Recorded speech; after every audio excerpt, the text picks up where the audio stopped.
네, 안녕하세요. 여러분을 환영하고 여러분에게 환영받고 싶은 국어왕 환영쌤입니다. 국어왕 환영쌤입니다. 아, 역시 다섯 번째입니다. 종성표기입니다. 따라와야지. 네. 자, 뒤통수는 못 쫓아오더라고요. 자, 근데 종성표기 보도록 할게요. 여러분들 종성표기 하면은 우리가 표기를 할 때 삼성체계로 한다고 합니다. 여러분들 보시면 여기 첫 소리를 뭐라고 하죠? 초성. 가운데 소리 중성, 그리고 밑에 소리 종성이라고 이렇게 얘기를 하는데, 자, 그럼 볼게요. 일단은 종성표기 하기 전에 초성, 중성이 어떻게 만들어졌는가부터 여러분들한테 말씀을 드려야 돼요. 자, 보겠습니다. 처음에 초성이 만들어질 때 자음을 만드셨어요. 초성을 드러내기 위해서, 첫 소리를 드러내기 위해서 자음을 만드셨고, 그럼 중성은 뭐죠? 모음을 만드셨단 말이에요. 근데 이거를 아무렇게나 대충 만든 게 아니에요. 굉장히 과학적으로 만드셨는데, 자, 한번 같이 보도록 할게요. 저번에 선생님이 이거 한 적 있죠?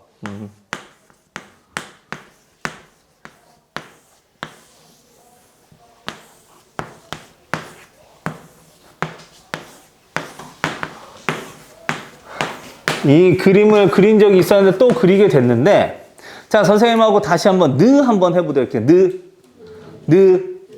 자, 근데 할 때 얘가 혀끝이 여기를 친다라고 했어요. 근데 혀끝이 여기를 칠 때 어떤 모양을 그리게 되냐면 요 모양을 그리게 됩니다. 혀가 살짝 구부러져 가지고. 그래서 요거를 따와 가지고 우리가 뭘 만들었냐면 니은이라고 하는 혀소리를 만들었어요. 혀소리를 표기하는 글자를 만들었어요. 근데 문제는 이거는 지금 뭘 형상화한 거야? 뭘 상형한 거야? 뭘 본따 가지고 만든 거죠? 혀를 본따 가지고 만들어서 이거 혀소리라고 해가지고 느라고 얘기를 했는데, 그러면 여러분들이 이런 의문이 생길 수가 있죠. 그러면은 드는 혀가 이렇게 해야 됩니까? 그거 아니란 말이에요. 그건 뭐 즈 같은 경우에 혀를 어떻게 만들겠어요? 방법이 없는데, 모든 글자를 이렇게 발음 기관을 상형해서 만든 건 아니지만 기본자 같은 경우에는 발음 기관을 상형해가지고 만들었단 말이에요. 그런데 여기에서 이 드 같은 경우에도 좀 튕기는 게 좀 더 세게 튕겼을 뿐이지 실제로는 얘하고 이 모양이 똑같습니다. 그런데 드를 만들 때는 여기에서 획만 더해주는 거예요. 기본자에서. 트를 할 때도 획만 2개를 더해주는 거예요. 아시겠죠? 그럼 이렇게 획을 더하는 방법을 우리가 뭐라고 하느냐? 가획이라고 얘기를 합니다. 기본자는 발음 기관을 상형해가지고 만들고, 그 다음에 다른 글자를 추가적으로 만들기 위해서 획을 더해요. 그걸 우리가 뭐라고 하냐면 가획이라고 이렇게 얘기를 하는 거죠. 근데 가획만 있는 게 아니고 이렇게 나란히 더 적어버리는 방법이 있는데, 이걸 뭐라고 하냐면 병서라고 얘기를 해요. 그래서 자음을 여러 개로 이렇게 늘렸어요. 근데 여러분하고 같이 보도록 할게요. 자, 자음은 뭘 기본적으로 한 거다? 발음 기관. 이거를 상형하고 가획하고 병서해서 만든 게 자음이에요. 근데 이것만 봐도 한글이 세상에서 최고로 과학적인 글자라고 할 수 있는 걸 알 수가 있는데, 자, 어떤 부분에서 알 수가 있는지 여러분하고 한번 볼게요. 자,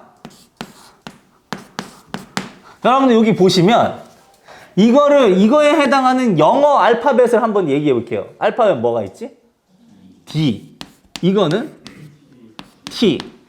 그러면 여러분들 이거에 해당하는 건 뭐가 있을까요? N이 있겠죠. 자, 근데 여러분하고 볼게요. 얘네들 다 혀소리란 말이에요. 혀를 튕겨가지고 혀끝을 이렇게 잇몸에 닿아가지고 내는 소리인데, 얘네들은 형태가 유사해요? 한글은 유사하죠. 근데 얘네들 형태가 비슷해요? 안 비슷해요? 전혀 비슷하지 않아요. 전혀 달라요. 그러니까 이 글자의 형태만 봐도 한글은 얘가 혀를 튕겨서 내는 소리다라는 거를 알 수 있게 해줘요. 똑같이 음운과 음운, 자음과 모음의 조화를 통해서 세상의 모든 소리를 담을 수 있는 기능성을 가지고 있는 건 똑같아요. 그래서 음운 문자가 가장 발전된 글자인데도 불구하고 우리나라는 여기에서 이 글자만 봐도 얘가 어떤 속성을 가지고 있는 애인지, 어떤 소리를 담아내는 글자인지를 알 수 있게 하는, 그 성질을 알 수 있게 하는 음운 자질 문자라고 얘기를 하는 겁니다. 알겠어요? 그러니까 얘보다 더 발전된 형태의 글자는 없다는 거예요. 객관적으로 가장 완벽한 글자라고 볼 수가 있는 것이죠. 아, 갑자기 선생님이 흥분해가지고 얘기를 했는데, 뭐, 국어교사다 보니까 이해해 주세요. 예, 그렇게 말씀을 드렸습니다. 자, 그러면 이제 모음에 대해서 한번 얘기를 해보도록 하겠습니다. 여러분들, 자, 중성이 있어요. 중성은 모음인데, 그 모음도 그냥 허투루 만든 게 아니에요. 모음 만들 때, 요렇게 만들었습니다. 자, 우리 세상을 구성하고 있는 아주 중요한 것 중에 하나가 하늘이 있어요. 하늘, 천, 땅, 지, 사람, 인. 그렇잖아요. 우리가 하늘과 땅이라는 공간 속에 우리가 이렇게 딱 서 있잖아요. 이 세상을 구성하는 굉장히 중요한 요소이고 철학적인 요소라고 생각을 하시면 되겠습니다. 근데 천에 해당하는 글자를 이렇게 만들어요. 천. 그 다음에 지, 땅이 평평하니까 지, 그리고 사람이 거기에 이렇게 서 있으니까 인. 이렇게 만든 겁니다. 천지인으로 이렇게 만들었는데 여기에서도 모음이 이것만 있는 것이 아니고 추가적으로 좀 더 많이 만들 때 어떻게 만드느냐? 초출과 제출, 합용이라고 하는 걸로 만들어요. 자, 일단 이거는 천지인을 가지고 일단 기본자는 상형을 한 다음에 자, 초출, 제출, 그러니까 합용이라는 원리로 이렇게 만드는데 초출은 점을 하나를 찍는다는 겁니다. 여기다 점 찍으면 뭐가 돼요? 오가 돼요. 여기다 점 찍으면 뭐가 돼요? 우가 되고 아. 근데 점을 2개 찍으면 뭐가 되죠? 야, 여, 요, 유가 되죠. 그리고 오하고 아를 합치면 와가 되죠? 우하고 어를 합치면 뭐가 돼요? 워 이렇게 된단 말이에요. 이런 식으로 늘려주게 되는 거예요. 이렇게 글자를 만들었는데 몇 글자를 만드셨냐면 자음과 모음 합쳐가지고 28자를 만드셨어요. 어디서 알 수 있어요? 여러분 28자 만들었다는 거? 지금은 현대어는 40개예요. 40개. 근데 옛날에는 어떻게 그렇게 됐냐면 세종어제 훈민정음에 나와 있잖아요. 나란 말씀이 중국이라는 무자로 서로 사마띠 아니할세 이런 저차 제뜻을 실업하지 못할 놈이 하니라. 이렇게 얘기하자. 내가 그래서 이를 어여삐 여겨 새로 28자를 맹그노니 사람을 하여 수빈이겨 날로 쓰매 뼈랑케 하기로 뼈랑케 하고자 함이라. 이렇게 세종어제 훈민정음에 나와 있는데 28자를 이미 만들었어요. 이렇게 자음과 모음을 초성과 중성을 표기할 수 있는. 근데 이제 뭐 남았어요? 초성, 중성 만들었는데 네, 종성 남았죠. 종성. 근데 종성은 중성하고는 굉장히 성격이 다른데 초성하고는 유사해요. 그런데 유사하면은 새롭게 또 글자를 더 만들 필요 있나 없나? 없죠. 아니 28개에서 더 많이 늘어나면 외우는 게 더 많아져야 되니까 더 어려웠잖아.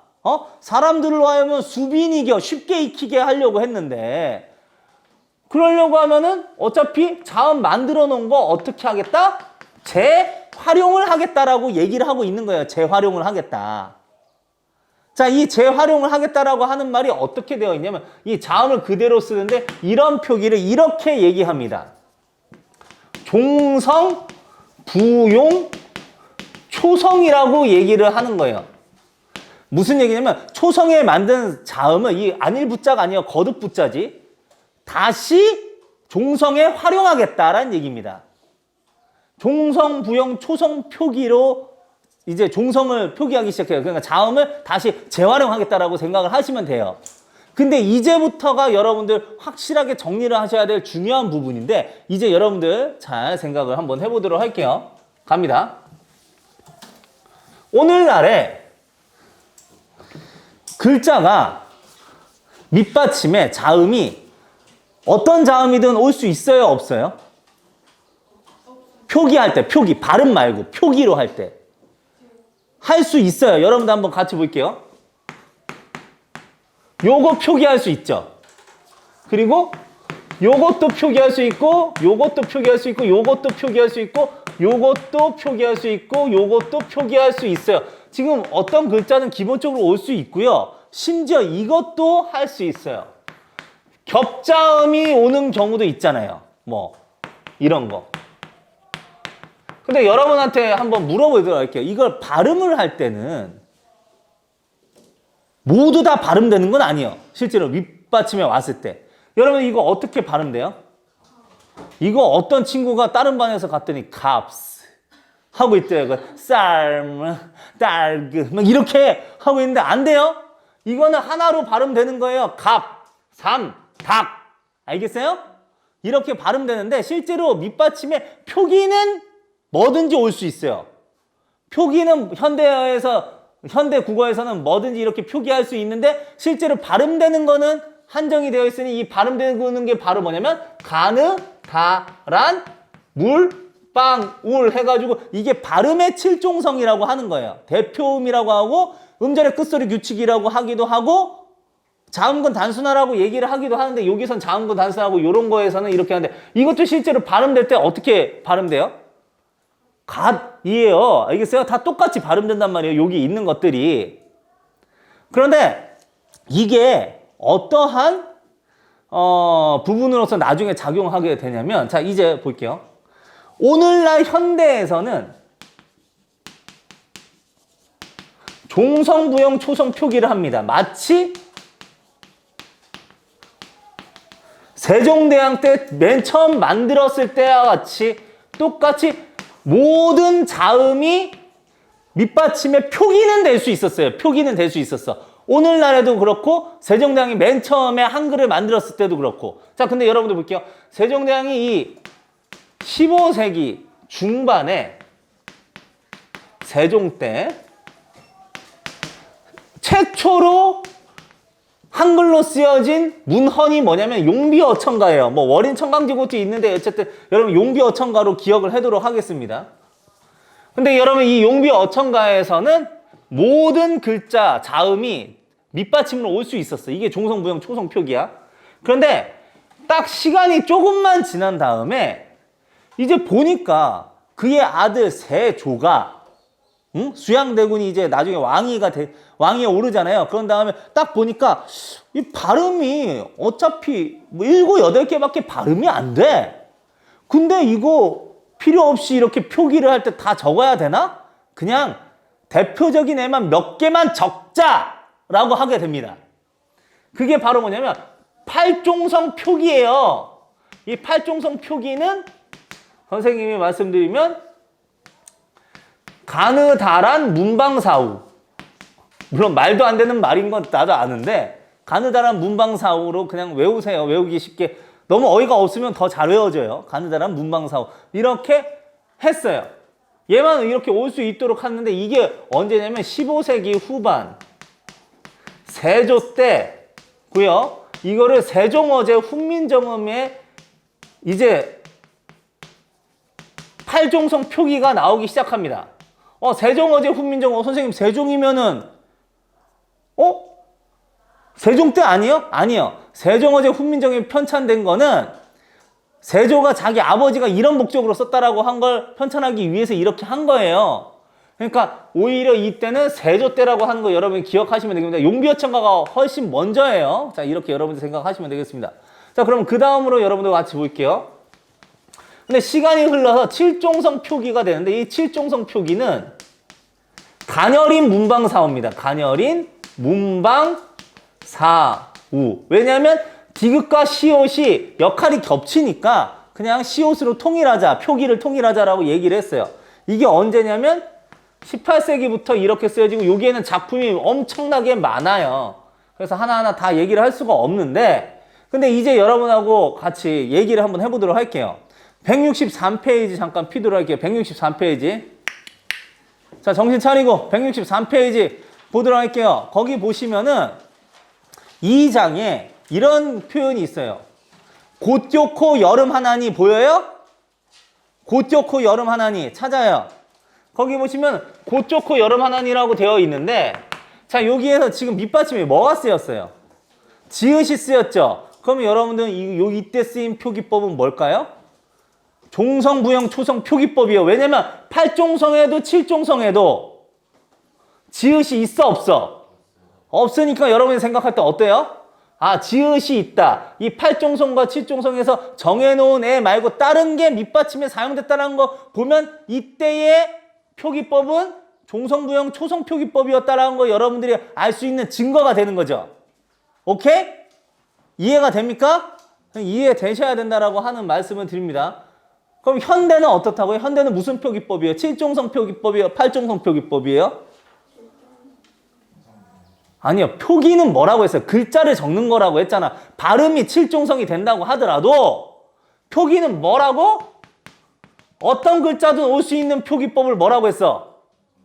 종성부형 초성 표기법이란 말이에요. 그러니까 가장 처음과 지금 오늘날의 끝이라고 본다면 처음과 끝은 종성부형 초성 표기법이라니까? 이해하시겠어요? 자, 이제 여러분들이 그렇게 생각을 하시면 되겠습니다.